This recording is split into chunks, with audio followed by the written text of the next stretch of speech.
Welcome everyone to Podcast 69 South, where we cuss and discuss true crime, cold cases, current events, and hot topics, along with our state of society today.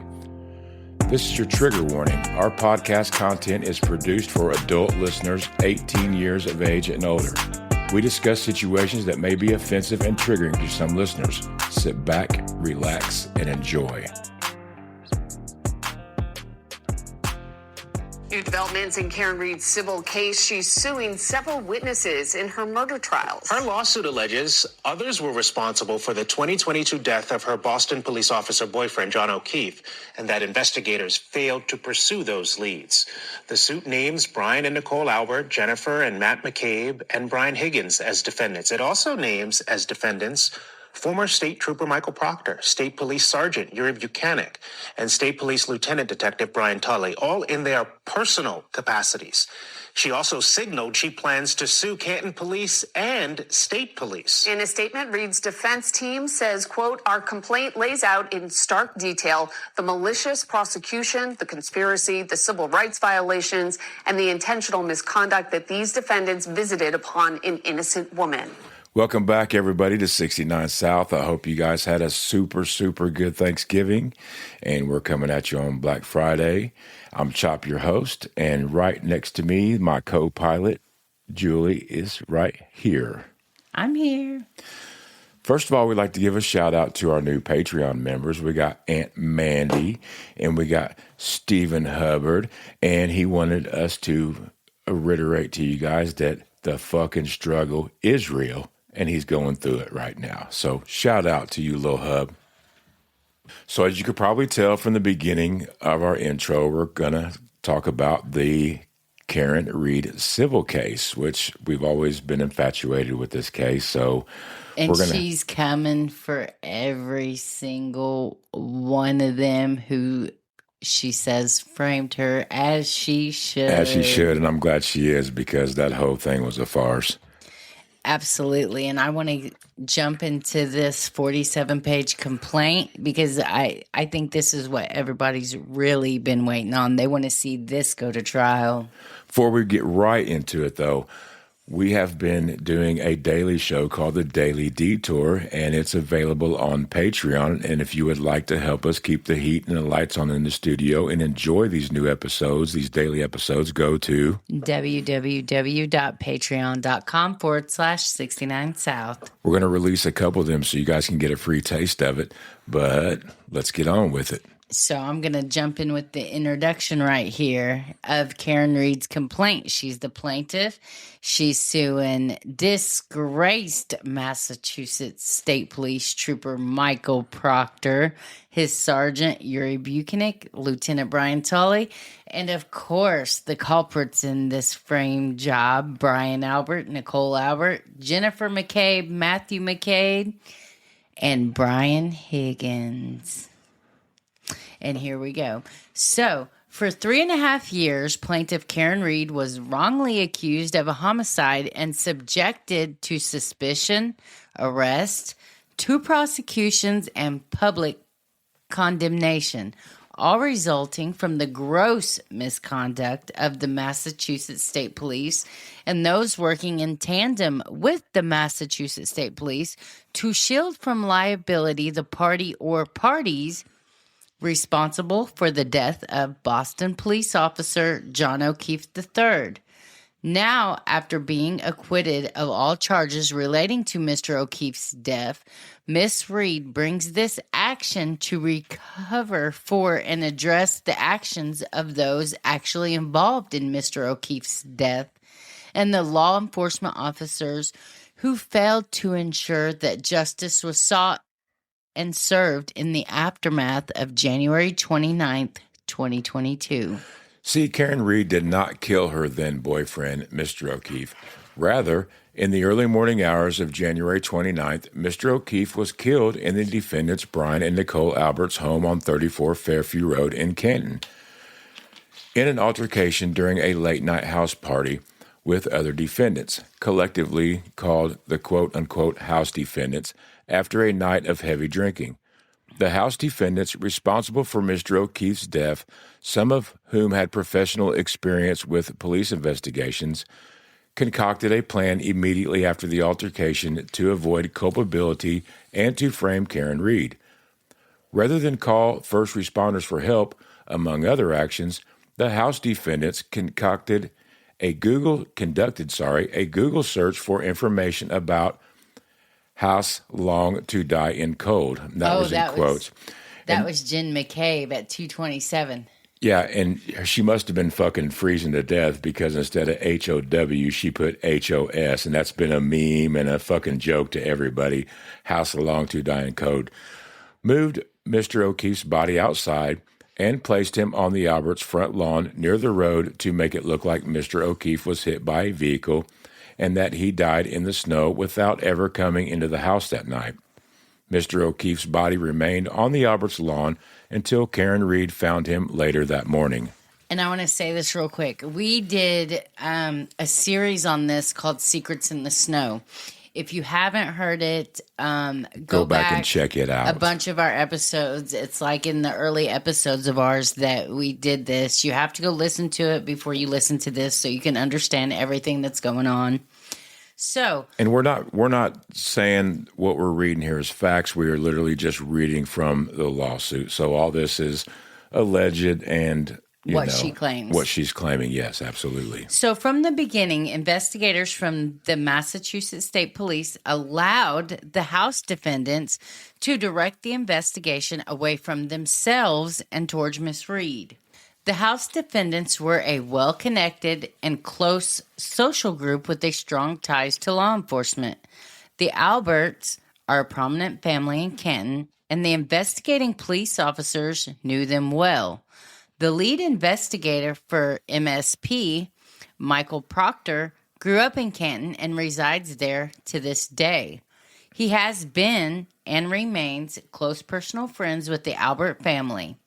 House defendant Brian Albert was a longtime Boston police officer, and House defendant Brian Higgins was an agent with the Bureau of Alcohol, Tobacco, and Firearms and Explosives. Now, adhering to the unwritten rule of protecting their own, Proctor and his MSP colleagues intentionally disregarded the obvious and compelling evidence tying the House defendants to Mr. O'Keefe's murder. Specifically, Mr. O'Keefe's injury were consistent with a physical altercation. He had bruises and lacerations on his face and a deep gash in the back of his head, suggesting that he was punched and fell backwards, hitting his head on a rigid surface. He also had a dog bite wounds and scratches on his right arm and forearm. Equally evident, Mr. O'Keefe did not have a single injury consistent with being struck by a vehicle. He did not have any broken bones or even a bruise on his legs, feet, arms, shoulders, torso, back, ribs, or anywhere below his neck that a medical examiner would otherwise expect to find on a person struck and killed by an impact from a 3-ton vehicle. And to erase any doubt, the Commonwealth's own medical examiner, the pathologist who conducted the autopsy for the Commonwealth, concluded that Mr. O'Keefe's body showed no signs of a vehicular strike. I have to agree with that because me and you have studied this case extensively. For like 3 years. Yeah, I mean, she would have literally had, it just didn't fucking happen the way the Commonwealth and the MSP and the fucking Albert said it did because dude got his ass whooped and fucking beat to death. I mean, it would have had to take surgical precision, and he would have had to have been run over 2 or 3 times. None of it makes fucking any sense at all in my mind. Now, despite that, Proctor and others shielded the House defendants by intentionally sidestepping fundamental investigation procedures, propelled by the House defendants' false statements, including that Mr. O'Keefe never went into the house. Proctor reported in text messages just hours into the investigation that the House defendants weren't going to get any shit for this because he's, meaning Brian Albert, is a Boston cop, and that Proctor was determined to make the investigation cut and dry by bringing charges against the girl. Indeed, Proctor made his intentions clear in writing. Karen Reed had zero chance of skating. She's fucked. These are quotes from his text messages, actual quotes, by the way. This pronouncement was a mere 16 hours after Mr. O'Keefe's body was discovered on the lawn of Brian and Nicole Albert, and Proctor had not even walked into their home. Take a second for that to sink in. He's a state police detective investigator. Friends with the cops, and 16 hours without even going into the house where the crime scene was located, literally said he's going to bring charges against a girl and she's fucked. Zero chance of her skating. I mean, this dude's either fucking psychic or it's the blue wall that they talk about. Now, true to his promise, Proctor and his colleagues did not search the house for blood evidence resulting from the gash to the back of Mr. O'Keefe's head, or for fingerprints, or for DNA evidence. Proctor did not search the house despite the fact that Mr. O'Keefe was discovered without a winter coat, without the hat that several witnesses said that he had been wearing on that night, and without his left shoe. At Proctor's direction, the house was never processed by a criminalist or even photographed. No member of the MSP, including Proctor, set foot inside 34 Fairview for nearly a week. The police did not examine or take evidence from the Alberts' German Shepherd that was in the house on January 29th. That's a dog that had a long history of attacking other dogs and people. Neither Proctor nor any of the MSP troopers conducted physical examinations of the house defendants for evidence of involvement in the altercation, such as marks on their hands, knuckles, or face, or bruises on their bodies. They did not seize or search the house defendants' phones. They conducted only perfunctory, unrecorded conversation with Proctor's friends and acquaintances without any attempt to corroborate their stories. They permitted would-be witnesses to communicate with each other and coordinate their stories before any formal interviews. They allowed critical evidence to be manipulated in some instances and outright destroyed in others. In short, by focusing the investigation solely on Miss Reed, as implicitly directed by the House defendants through the misrepresentations they made to police, Proctor and his colleagues disregarded and failed to obtain pertinent interviews and other critical evidence from the House defendants that cannot now be recovered or recreated. And I'm sorry, man. I'm just saying. Now, if it wasn't a cop, if they would have pulled up to my house in the early morning and found a dude, the back of his head gashed open, looked like he'd went 2 or 3 rounds with Mike Tyson, his eyes fucking swelled up. They'd have put you in handcuffs. Fuck, yeah, they'd have put me in handcuffs. Search warrants would have been served on the house. They would have dumped my dresser drawers out. It would have been a fucking mess. No way. I mean, it's just, it's almost... comical. It's almost comical. It is. It's fucking disgusting, really, what they've put this woman through. Detective Proctor also secretly communicated with the Alberts on his personal phone, deliberately backchanneling those communications to circumvent his state-issued device, and used his sister as a conduit. For instance, on multiple occasions, Proctor disclosed critical and confidential information about the investigation to his sister, who then passed on the information to her close friend, guess Julie Albert, Brian Albert's sister-in-law. Julie Albert then passed the same information on to the rest of her family and the House defendants. Part of these communications included Julie Albert's promise to buy Proctor a quote-unquote thank you gift for handling this investigation in a manner that intentionally avoided implication of the House defendants and singularly focused on Miss Reed. Proctor then went so far as to manufacture evidence to ensure that Miss Reed not his friends and fellow law enforcement officers, was blamed for Mr. O'Keefe's death. This included planting evidence at the scene on Mr. O'Keefe's clothes and on Miss Reed's vehicle to support the false narrative that Miss Reed hit Mr. O'Keefe with her car, even though he knew Mr. O'Keefe's injuries were inconsistent with a motor vehicle strike and consistent with a physical altercation and dog attack. We'll be right back. What's up, everybody? It's Chop from 69 South. And if you can't get enough of our content and Chop and Julie's bullshit, go to Patreon at www.patreon.com/69south and get your daily dose of the Daily Detour. We go through today's crazy news stories and put a little comedy spin on it for a lighter note. It comes out every day, so get your daily dose of the detour. Let us take the blues out of your day and put a little sunshine in your life.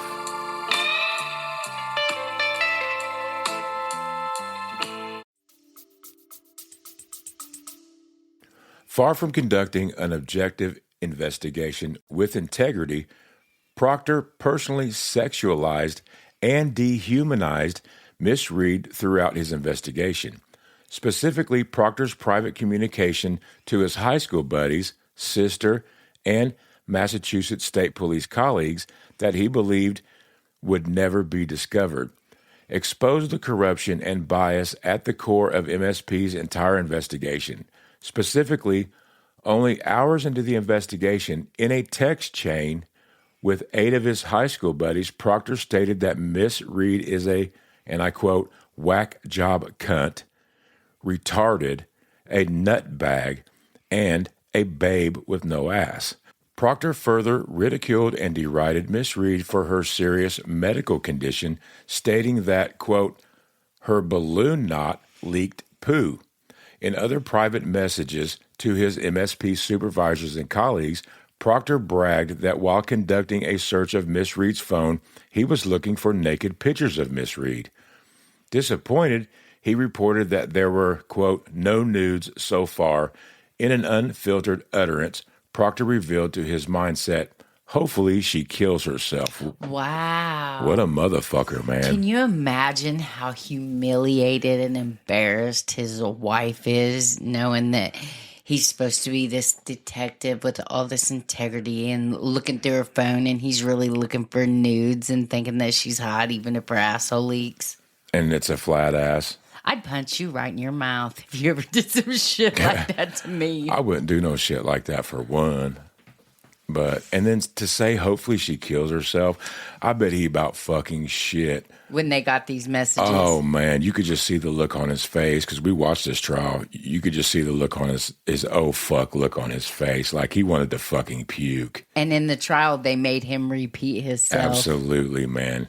So, indeed, Proctor's supervisors and the Massachusetts State Police knew about and condoned Proctor's unlawful conduct, and in some instances expressly encouraged this flagrant abuse of power. For example, on one occasion, Proctor's immediate supervisor, Yuri Buchanan, responded with a thumbs up emoji to a text calling Miss Reed retarded. Proctor's supervisors and the MSP knew Proctor had a close relationship with the Alberts and that he made no secret of his bias against Miss Reed, demonstrating a clear prejudice against her from the outset. Relying on manufactured evidence, actively ignoring exculpatory evidence, and without investigation, obvious signs pointing to the House defendants, the Commonwealth secured 2 separate arrest warrants for Miss Reed and a knowingly biased indictment against her, and then wrongfully prosecuted her for murder, not once, but twice. As alleged below, these unlawful acts not only underlie plaintiff's meritless wrongful death claim against Miss Reed, but they also form the foundation for Miss Reed's claims against the House defendants. These acts violated Mrs. Reed's state and federal constitutional rights, the Massachusetts Civil Rights Act, and well-established Massachusetts tort for principles. On June 18, 2025, after a 2-month trial, a jury rejected the Commonwealth's theory, in part because of the overwhelming physical, scientific, and medical evidence established that Miss Reed's vehicle did not strike Mr. O'Keefe and that Mr. O'Keefe's injuries did not come from a vehicle strike.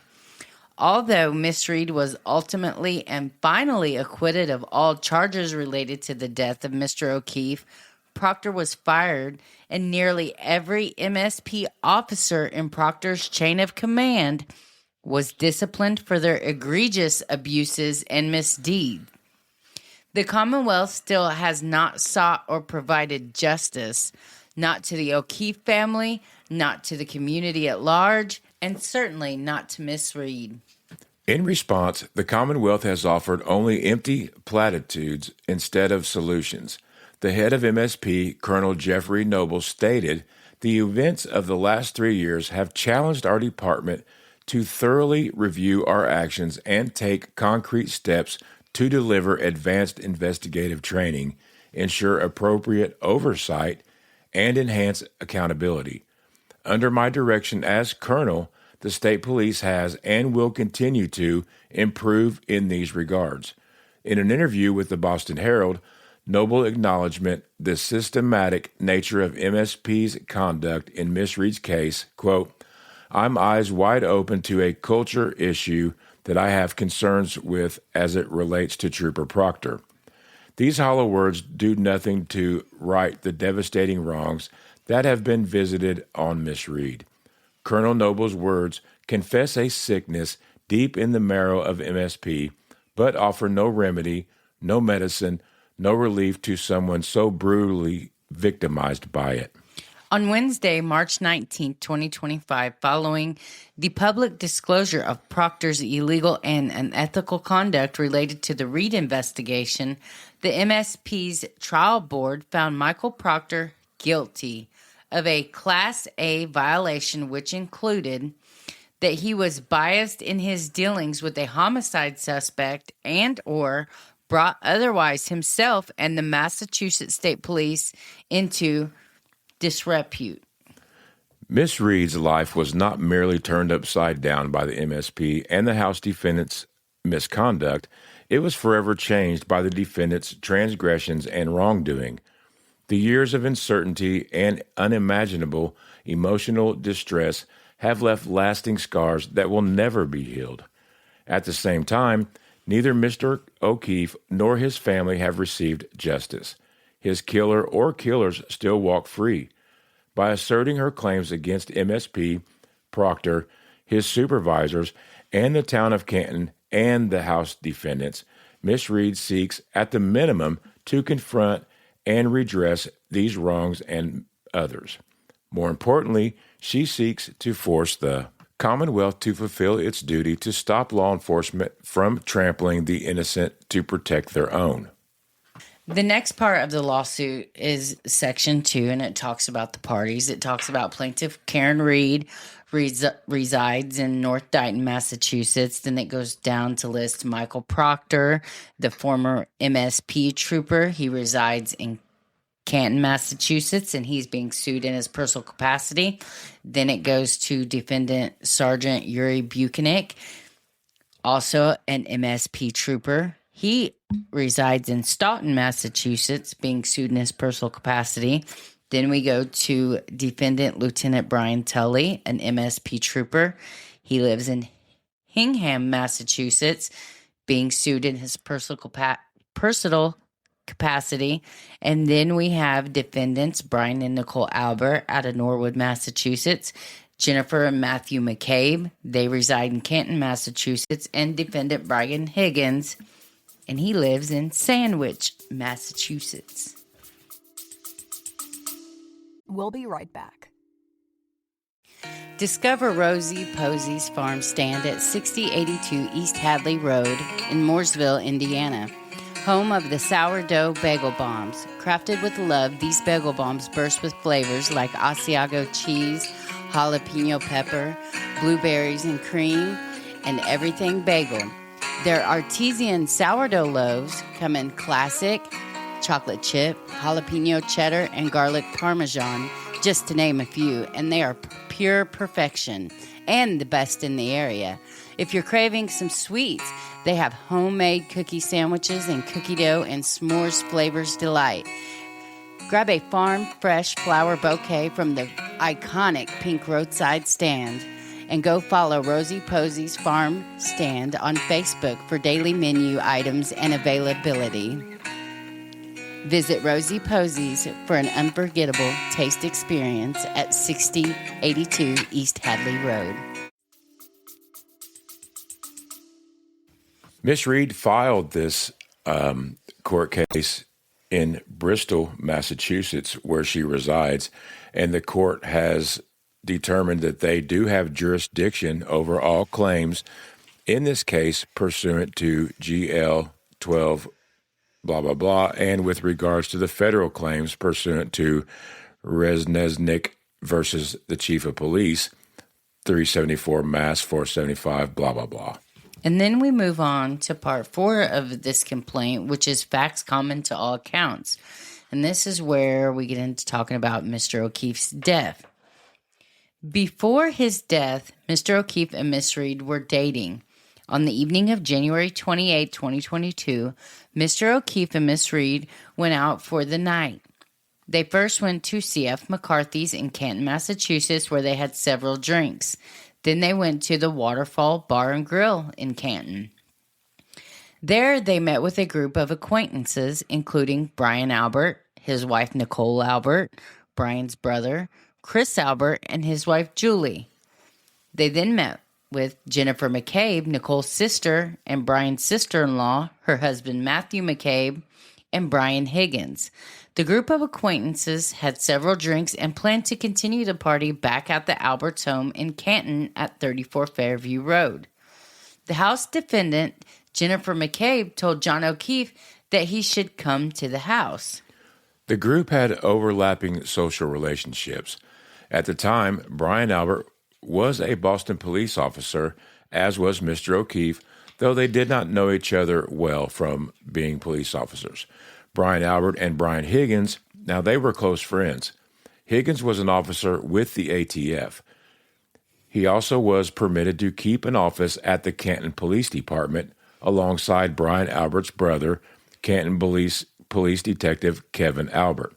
Kevin Albert had a professional and social relationship with Michael Proctor. They were all buddies, basically. Absolutely. And a lot of them had grew up together. Brian and Nicole Albert's son, Brian Albert Jr., and his friends were already at the house for Brian Jr.'s birthday. In addition, Colin Albert, Brian Albert's nephew, was present. Miss Reed and Mr. O'Keefe had never been to the house before January 29, 2022. They arrived in front of the Alberts' home around 12:20 a.m. Miss Reed was reluctant to attend the party for several reasons, including that she was unsure whether they were at the correct location and whether they were even welcome to the late-night party. Mr. O'Keefe got out of Miss Reed's SUV and indicated that he would check out the party and report back to her. Mr. O'Keefe walked toward the front door/garage door area of the house and entered one of the two doors. A period of time passed without any word from Mr. O'Keefe.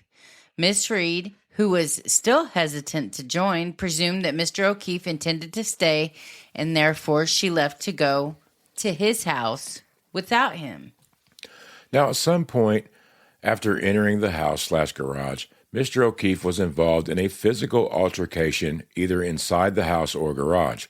During that altercation, the Alberts German Shepherd attacked him, and Mr. O'Keefe sustained multiple dog bites and scratches on his right arm. He also suffered an incapacitating gash wound on the back of his head.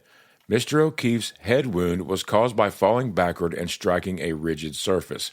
The Alberts garage contains such surfaces.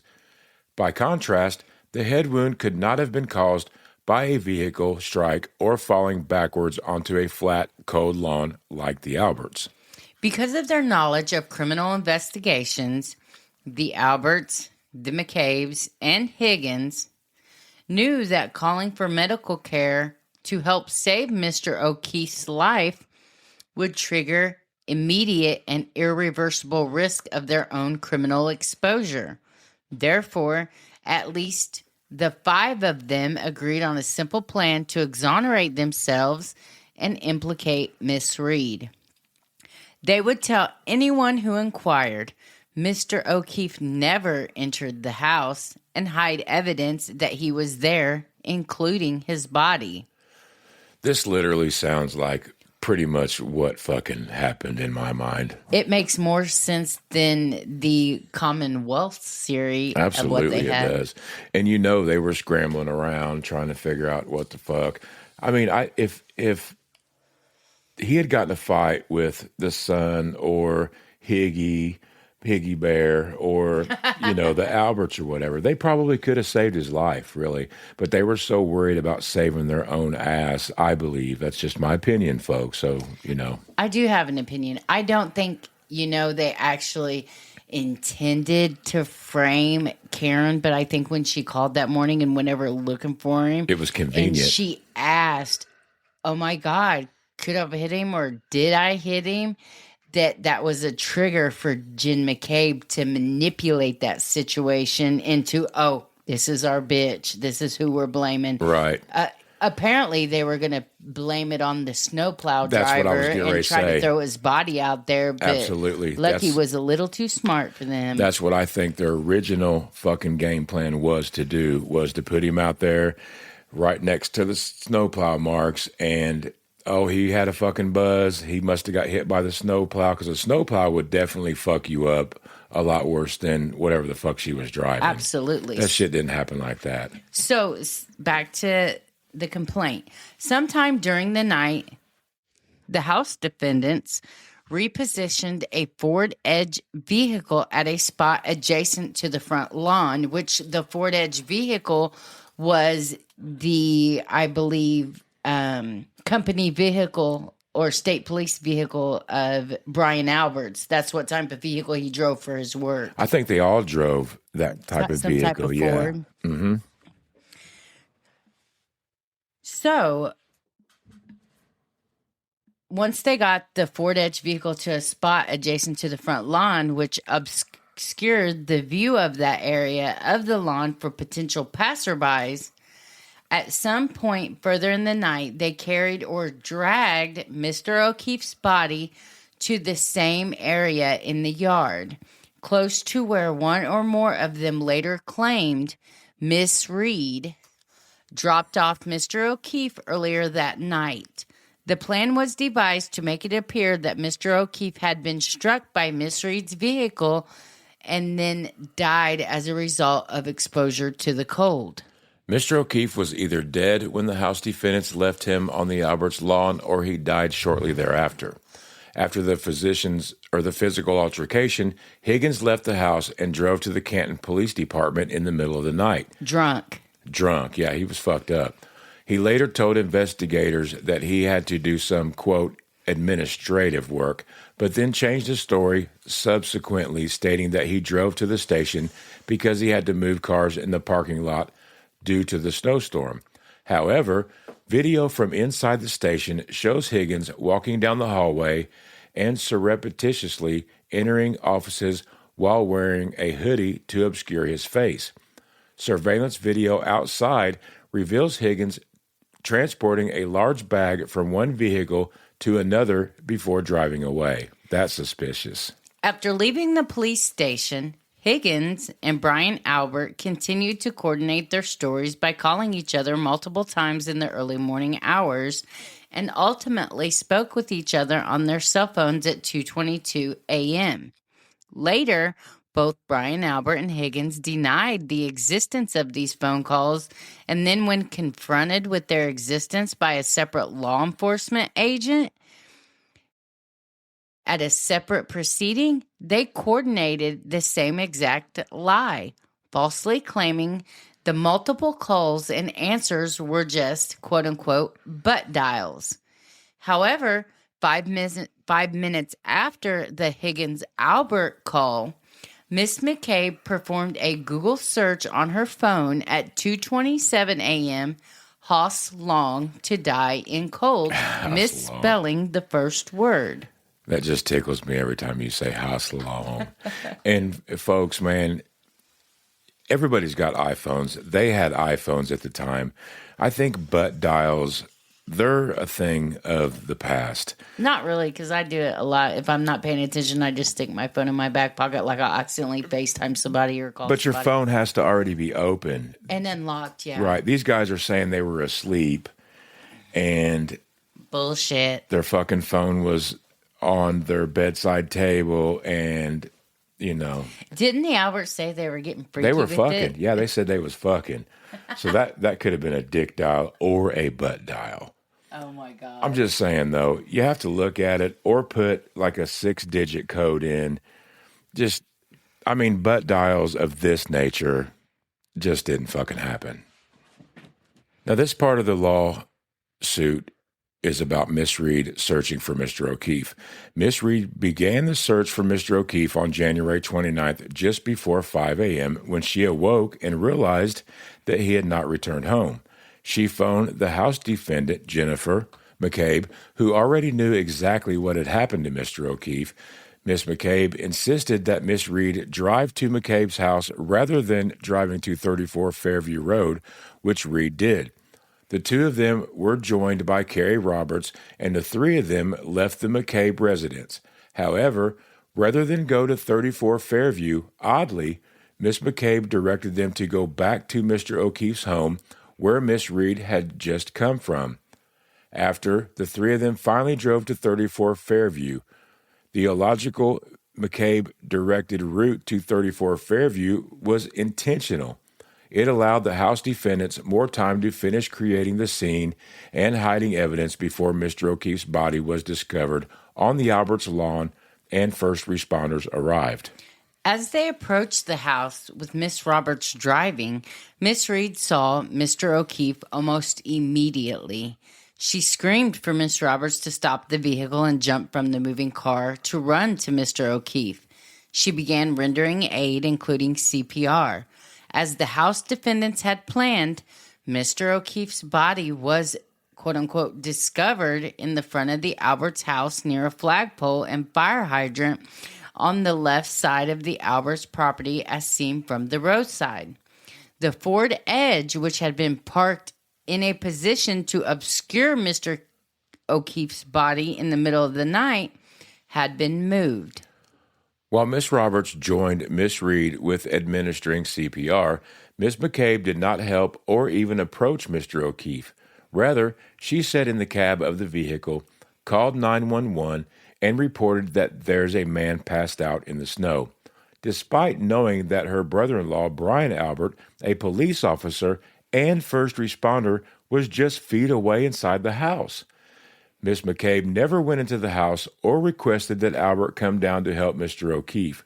Rather, as Mr. O'Keefe lay dying in the snow, Miss McCabe stood and watched with no fear, urgency, or even concern for her family members residing mere feet away. That always got me, man. Mm-hmm. Your friend is dying in the snow. You have police officers, first responders, people that save people's lives Inside every the fucking house. day were within shouting distance from you, and you don't even, that's just one of them aha fucking moments to me. Like, come on. If it was a real emergency, your buddy's out there, you don't know what the fuck happened to him. Quote unquote, you don't fucking know. But if you did know and you were protecting somebody, you wouldn't have said a fucking word to them up there in the house. Another thing that I thought was odd is that when she calls 911, she said, now this is supposed to be her friend for years.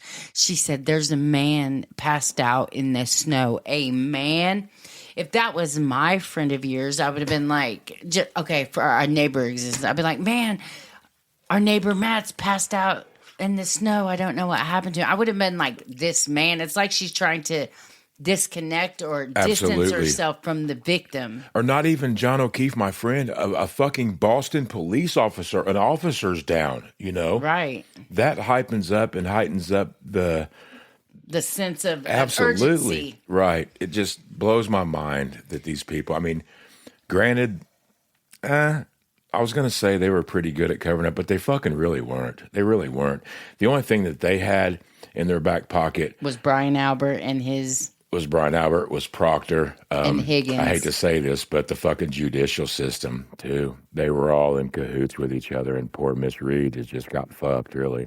So this investigation begins. The Canton Police Department were the first on the scene shortly after 6 a.m. At the time, there was no evidence that Mr. O'Keefe had been hit by a vehicle. In fact, the evidence suggested just the opposite. His body did not show signs of trauma commonly associated with being struck by a car. There were no bone fractures or trauma to his lower body, his torso, or any other part of his body as investigators would expect from a vehicle strike. Rather, Mr. O'Keefe's injuries were consistent with being physically assaulted to the face and head and attacked by a dog. For good reason, the ranking Canton Police Department officer on the scene, Sergeant Michael Lank, opined a telephone call captured on a dash cam that Mr. O'Keefe looked like he had been in a fight. Moreover, the initial search conducted by Canton police officers revealed that there was no vehicle debris on the lawn at 34 Fairview, let alone any debris at or near Mr. O'Keefe's body.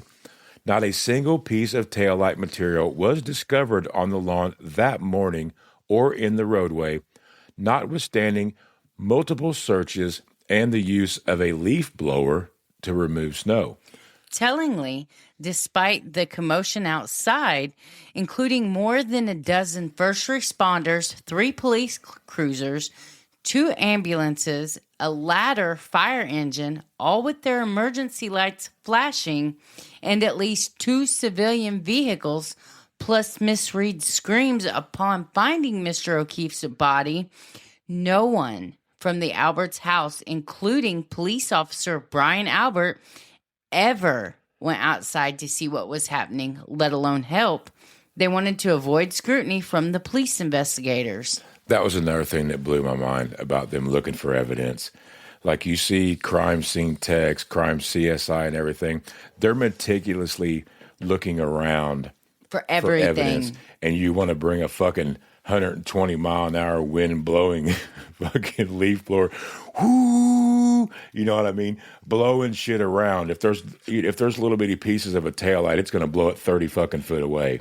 It seems like they were trying to blow evidence away or trying to. But there wasn't no evidence. I know to blow there away. wasn't any, and obviously they knew that. But can you imagine? I'm looking for microscopic evidence, and then you're fucking taking something that's blowing 80 to 100 miles an hour, blowing shit every fucking where. It's disgusting, man. Sergeant Lank was a longtime friend of the Alberts and the first law enforcement officer to enter the house. He spoke to the Alberts and the McCabe's. Pursuant to their plan, the Alberts and the McCabe's told Sergeant Lank that Mr. O'Keefe had never entered the Alberts' house the night before. The Alberts and McCabe's statements were false. Mr. O'Keefe arrived at and entered the house or garage where he was assaulted, attacked by the Alberts' dog, and suffered the fatal injury to the back of his head. Despite Mr. O'Keefe's injuries being wholly inconsistent with the story the House defendants were now telling him, neither Sergeant Lank nor any other member of the Canton Police Department searched the house to determine whether the occupants or anyone else were involved in Mr. O'Keefe's death. Nor did they request to search the occupants' cell phones, observe their bodies for evidence of a fight, or even secure the scene where Mr. O'Keefe's body was found. They failed to do so because of bias born of friendship and loyalty in favor of the Alberts and McCabe's. After Sergeant Lank returned to the CPD 3 hours after the discovery of Mr. O'Keefe's body and more than 2 hours after being interviewed at the Alberts' home that morning, Miss McCabe called Sergeant Lank to report that she recalled additional information. As part of the plan to implicate Miss Reed and remove suspicion from the House defendants, she falsely told Sergeant Lang that Miss Reed told her twice that morning, "I hope I didn't hit him." More than a year later, at a separate proceeding, Miss McCabe changed her story on this topic yet again. In furtherance of the House defendant's plan, Miss McCabe then falsely reported that Miss Reed outright confessed to hitting Mr. O'Keefe right after she first found him in the snow. Now, in this part of the lawsuit, it explains how Detective Proctor, Trooper Proctor, leads MSP investigation despite the conflicts of interest. Michael Proctor was assigned as the case officer and had primary responsibility for the MSP investigation of Mr. O'Keefe's death. Sergeant Yuri Buckenick was Proctor's direct supervisor. Lieutenant Brian Tully was the supervisory officer at the Norfolk County State Police Detective Unit and thus supervised both Buckenick and Proctor. In their roles, Buchanan and Tully both knew at all times exactly the extent of Proctor's misconduct in the investigation Mr. O'Keefe's death as described below. From the beginning, Proctor should have never been assigned as an investigating officer, let alone the lead investigator. He grew up and resides in Canton, is good friends with one of the Alberts, and had known the family for years. Proctor and Julie Albert, Brian Albert's sister-in-law, had each other's personal cell phone numbers. In fact, just days before Mr. O'Keefe's death, Proctor communicated with Julie Albert about babysitting Proctor's minor child.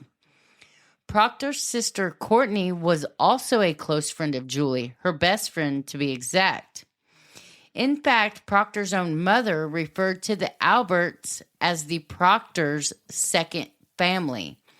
The existence of these relationships was intentionally suppressed by Proctor and other members of the Massachusetts State Police, including Buchanan and Tully, in an effort to ensure that the House defendants were protected and that Miss Reed's right to a fair investigation and trial were definitely undermined. Yeah, that was also another part that really spun my fucking head about this. I mean, this Proctor didn't have any relationship with Mr. O'Keefe whatsoever. I mean, no. They may have knew who each other was. I don't even know if that's a fact or not. I don't believe that's has ever surfaced. But for him and all the suspects and defendants to have such a close relationship, grew up together, live in the same town, for him to be the lead investigator and conflict of interest. And after they knew that he was talking all this fucking shit about Karen Reed on text messages, is just, it's fucking disgusting, really. He has no integrity at all. No integrity, and you're going to be like, oh, yeah, here, you can lead this investigation of the murder of this Boston police officer. I mean, that's fucking red flag number 35,000. And so much has come out about Michael Proctor and his text messages, not only in this investigation, but so many others in Massachusetts. It's like a domino effect. I'm glad all this shit came out, because it's fucking cops like that to be doing fucking people dirty AF on the side of the road. You know what I mean? And you can only imagine, like, the good cops, the stand-up cops, how just this infuriates them and pisses them off. Oh, yeah. Because, you know, in the end, it gives all of them a bad name. It does. I don't look at the Massachusetts State Police the same after this motherfucker. No, and it makes it hard to look at all police officers the same, because you always think in the back of your head, do these motherfuckers know each other or what? This dude's an MSP. Watch your back. If I was a woman driving in the middle of the night, I'd be like, what kind of breathalyzer he gonna pull out and have me blow? You know what I mean? Fucking dickhead. Anyway, we got so much more to go on this lawsuit, man. I hope you guys are really interested in it, because me and Julie's kind of vested in this case. We've been checking it out since the gate. If you want to learn more about how this case transpired, go back to our John O'Keefe Secrets in the Snow episodes, man, and fucking check it out. We're going to release some of our daily show, The Daily Detour. We're going to throw y'all a couple of free episodes, and they're normally going to be released on Patreon for our $5 marker Patreon guys. And if you're interested in that shit, go to www.patreon.com/69south. Until then, if you want to support us, help us keep the lights and the heat on in the studio. And until then, we wish you a good day, a good evening, whatever.